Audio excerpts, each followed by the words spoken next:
श्रीमंत आहे ना, तर जगात कुठलाही चमत्कार घडवण्याची ताकद माझ्यामध्ये, हा दृढ आत्मविश्वास तुमच्यामध्ये आलाच पाहिजे.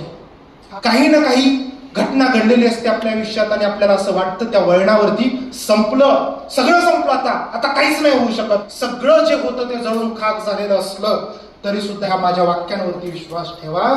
आग में जली सब घरे, अब बचा ही क्या है. त्याच्या पुढचं महत्वाचं आहे. आग में जली सब घरे, अब बचा ही क्या है. अरे जब बचा हूं मैं तो जला ही क्या है.